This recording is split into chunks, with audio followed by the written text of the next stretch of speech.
This is GBN Luncheon edition of news for today, Friday, April 17th, 2026. Coming up in the news, the United States Embassy has launched the Next Level Hip Hop Program 2026 in Grenada. In the region, a Caribbean ambassador has raised concerns that the process surrounding the reappointment of Dr. Carla Barnett as CARICOM Secretary General is being mishandled. On the United States front, while the international front, UK Prime Minister Starmer faces new pressure to resign after U.S. ambassador appointment.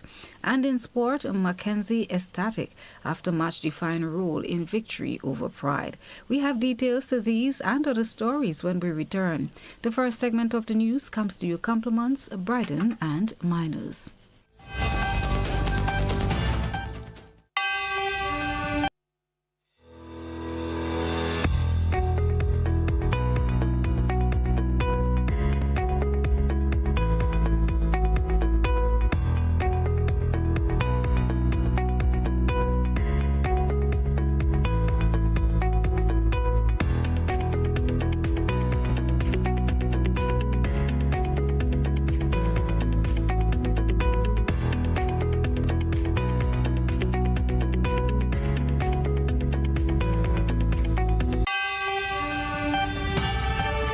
With the details, I am Christlina John. We start off with the United States Embassy has launched the Next Level Hip Hop Program 2026 in Grenada, a cultural exchange initiative aimed at connecting American hip hop artists with local creative talent.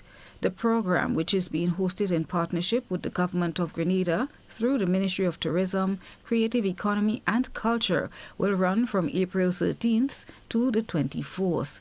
During the two-week residency, Grenada artists will participate in hands-on workshops and collaborative sessions focused on MCing, dance, DJing, and aerosol art. Organizers say the initiative uses hip-hop as a tool for storytelling, dialogue, entrepreneurship, and community building, while also strengthening cultural ties between the United States and Grenada. The program is an initiative of the U.S. Department of State and is implemented by the Meridian International Center with support from the government of Grenada. This year's staging also coincides with the United States' 250th anniversary of independence, highlighting the importance of creativity, freedom of expression, and cultural exchange. The program will culminate in a free public showcase where participants will present their work and members of the public are invited to attend.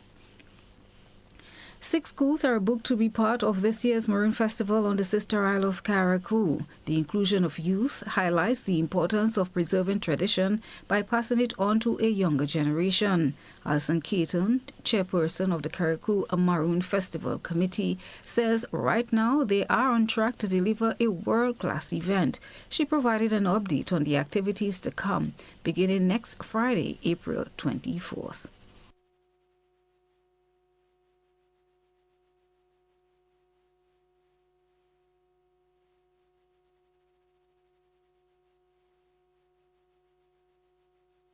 Seems like we experienced a little technical difficulty there. While the event is celebrated as one of Grenada's most authentic cultural events, spotlighting the island's rich African heritage through traditional Maroon ceremonies, drumming, dancing, and string band music. The theme for this year, honoring the ancestors, empowering the youth, underscores the festival's commitment to both history and the future. Now on Saturday, we have 2 activities. The first is in the morning. It's Strings in the City, Main Street, Hillsborough, from 10 a.m. to 2 p.m. That's a nice, lively event. People look forward to it. It's several different aspects will be featured there. So you're going to have the dancing of the cake, you'll have school performances, and then also the string band music.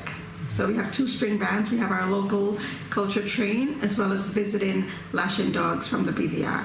So Main Street, Hillsborough, Saturday morning. And Saturday night, we move over to the Botanical Gardens, and that is for a cultural explosion. And that activity will start at 8 p.m. and end the next morning around 2 a.m.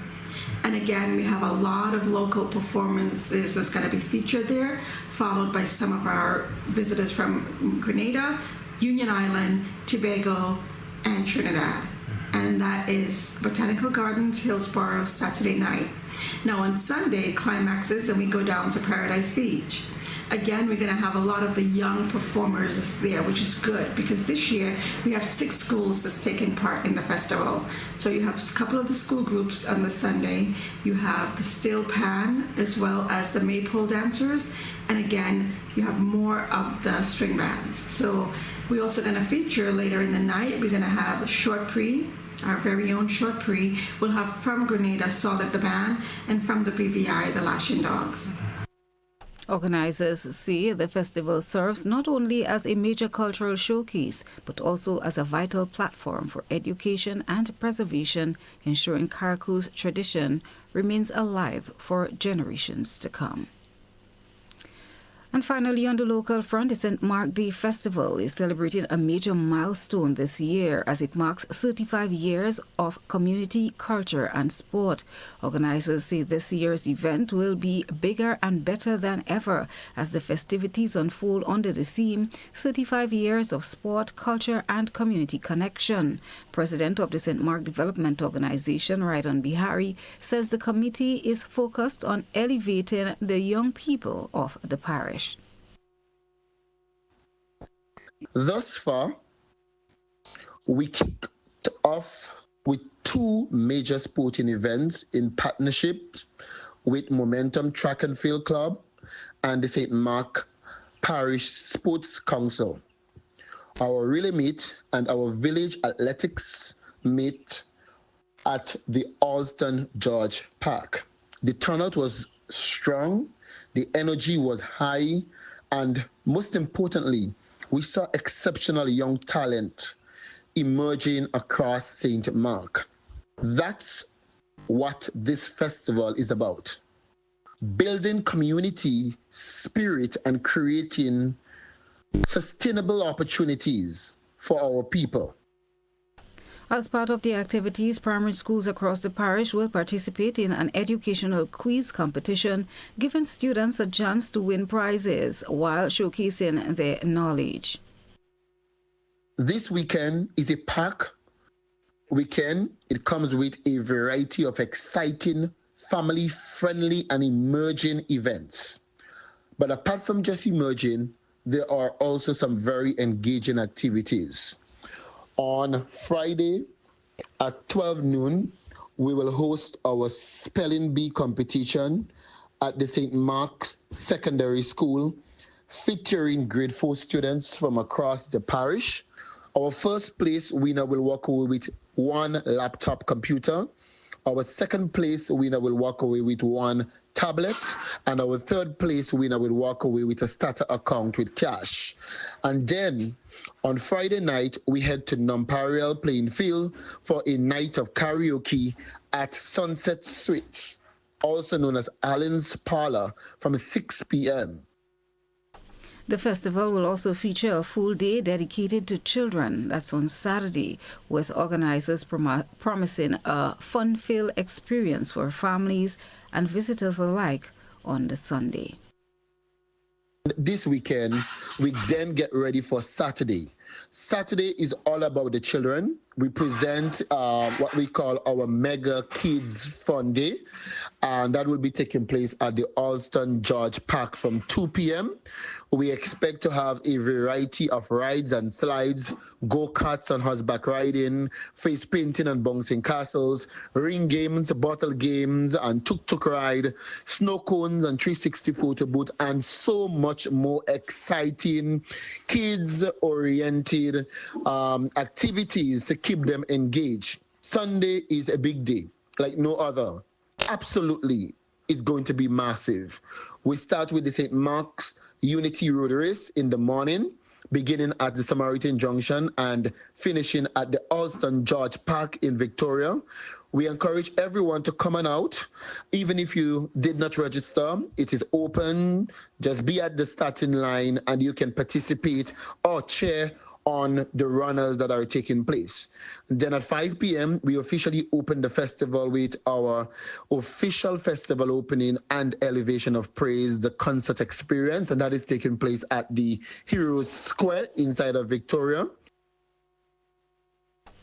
Residents and visitors alike are encouraged to come out and be a part of the celebrations as St. Mark commemorates 35 years of unity and community spirit. And here ends the local segment of the news, which came to you compliments Brighton and Miners. Do stay with us. The original outlook is up next.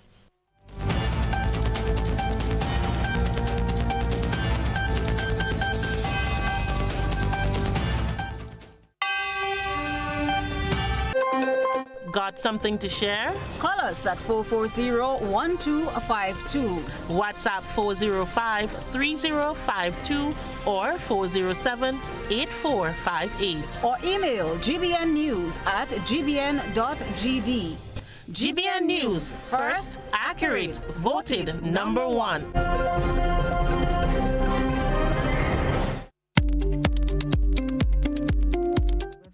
And now for a probe around the region. A Caribbean ambassador warns that the situation surrounding the reappointment of Dr. Carla Barnett as CARICOM Secretary General is not being properly handled. We have details of these and more in today's regional roundup from the OCM News Network.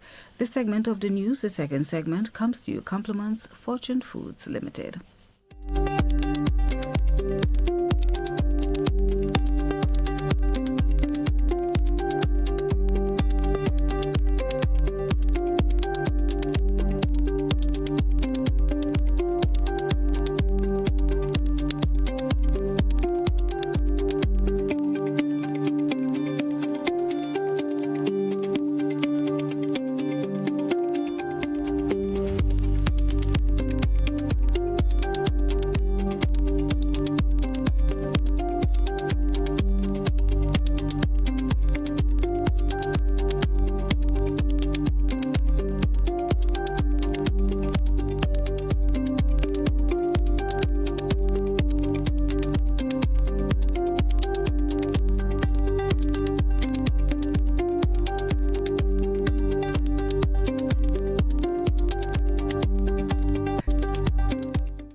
Disaster for the integration movement. Weighing in on the current CARICOM controversy, Sir Ronald said yesterday the parties involved are not treating with their issues in a manner conducive to resolving the problem. I particularly deplore the fact that some heads of government have felt it necessary to communicate with each other by microphone and by the media and by tweets and by various messages. I do not believe that is a constructive form of communication. It never has been and it never will be. And if we adopt those kinds of tactics to talk to one another, we will never talk to one another. And problems, therefore, will never be resolved. The best way to resolve problems, when they occur, is to sit down as mature people who have been elected by the peoples of the Caribbean to represent them. Therefore, you have an obligation and a responsibility to meet with your fellow heads of government and trash out whatever difficulties there may be, but do so always with the interests of the Caribbean uppermost in your mind. And I believe that is where we need to get to. So Ronald believes the issue is not legal, but political. He said it requires heads of government to talk it out. The diplomat said he knows what he would have done if he was in the position of Secretary General. But if I were in her position, and I recognize that I have a difficulty with one of my principals in the CARICOM Heads of Government Caucus, with whom I would have, who is refusing to speak to me, will not communicate with me, I would not stand in the way of the CARICOM heads of government trying to resolve this problem. I would announce my withdrawal from my candidacy for a position of re-election and let the heads of government find a candidate on whom they can unanimously agree.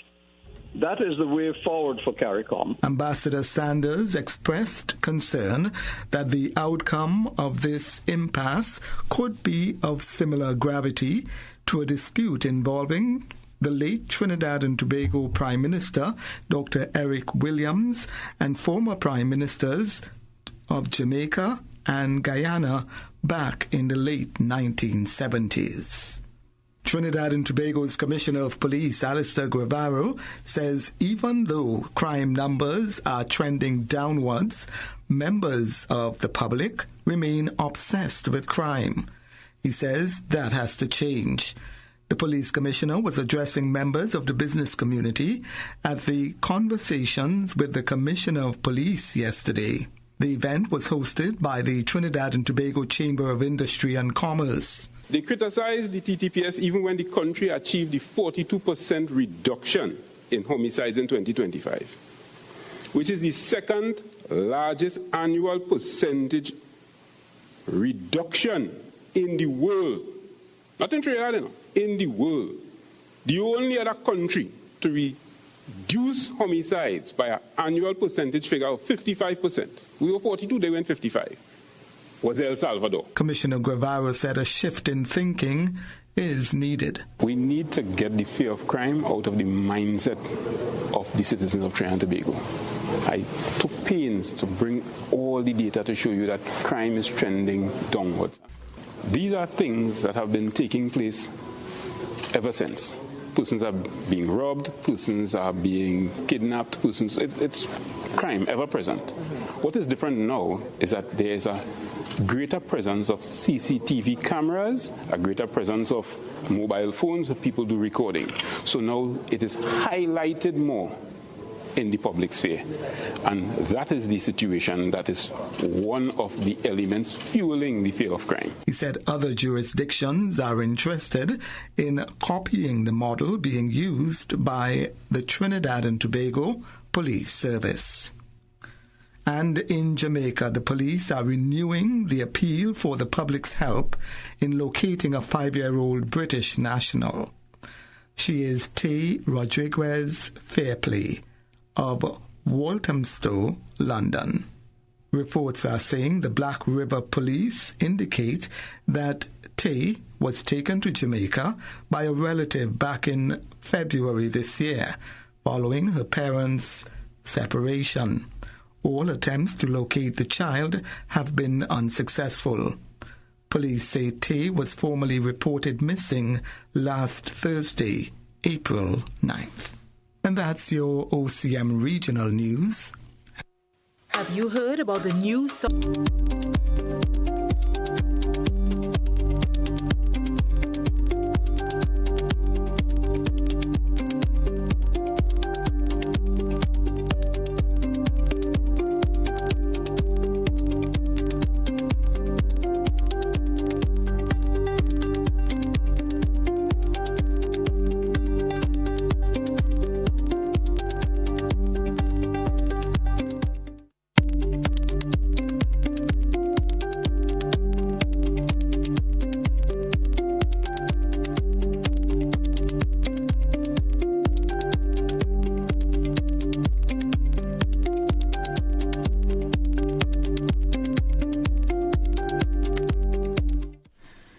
Thanks for staying with us. And now for a look at what's making news on the international front. U.S. President Donald Trump says the leaders of Israel and Lebanon could come to the White House in the next week or two as part of a ceasefire agreement.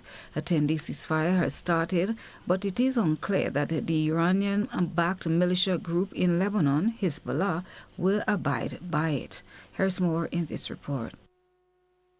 Donald Trump seems very bullish about the next few weeks, suggesting that the president of Lebanon and the Israeli Prime Minister could be heading to the White House to agree a long-term ceasefire and deal at some point, he said, in the next week or two. This 10-day ceasefire, of course, needs to last, and it's not clear if Hezbollah in Lebanon will abide by it. But if the ceasefire stays in place and if Israel and Lebanon are able to do a deal, it could smooth the way for a deal between the US and Iran. The Iranians wanted Israel to stop its bombardment of southern Lebanon, and the White House has worked hard over the last few days to achieve that ceasefire, meaning now Donald Trump is optimistic, suggesting he could even travel to Pakistan in the coming days, potentially for a photo opportunity and the signing of a deal with Iran. UK Prime Minister Keir Starmer says he's not going to resign over the latest controversy surrounding the appointment of Pete Mandelson and as ambassador of Washington. Here are details in this FSN report. Aides to UK Prime Minister Keir Starmer say he's not going to resign over the latest controversy around the appointment of Peter Mandelson as ambassador to Washington. It's emerged Mandelson was appointed to that role despite failing security vetting. The government insists no ministers were aware the Foreign Office overruled that vetting process. The top civil servant in that department, Ollie Robbins, has been sacked over the issue. Chief Secretary to the Prime Minister, Darren Jones, says Keir Starmer is furious. It's hard to describe, quite frankly. I mean, I've used the word furious, but it's of a bigger scale. Given the nature of the problem here, not just in terms of the appointment, but the position that it has put the Prime Minister and cabinet ministers in as a consequence of the decision to overrule the recommendation from UK security vetting and the fact that the system even allowed for that to happen in the first place. It's of a scale of a problem that we've not experienced in government before. It is beyond unacceptable. Hungary.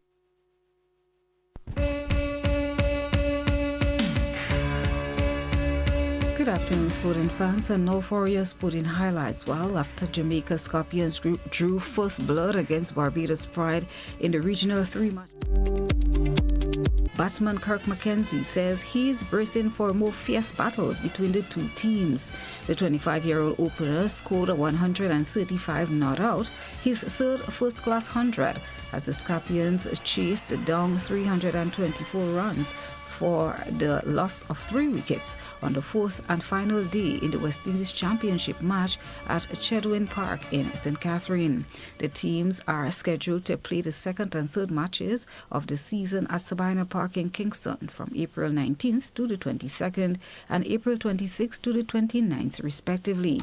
In Antigua, Leeward Islands, Hurricanes are hosting Trinidad and Tobago Red Force, and Windward Islands Volcanoes are facing title holders Guyana Happy Eagles in similar bilateral series. The Red Force and Happy Eagles are both leading 1-0 after winning their respective opening matches. This season's competition is a shift from the league structure of recent vintage as cash-strapped West Indies or Cricket West Indies seeks to cut costs. The top team after the bilateral matches will advance to the final, while the second and third place sides will play off to earn the right to contest the championship match. To ensure match readiness, the top teams is to engage in an official first-class match against West Indies Academy at the same time the playoff encounter is taking place. Reflecting on the fascinating curtain raiser in which the Scorpions had to come from behind to beat the Pride, Mackenzie said he expects more tough contests. And that's your sporting highlights. Do stay with us for a recap of the headlines when we return.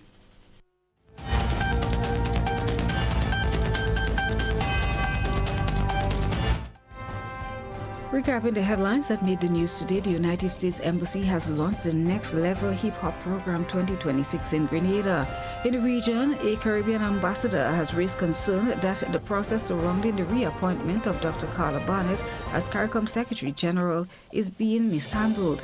On the international front, UK Prime Minister Starmer faces new pressure to resign after US ambassador appointment.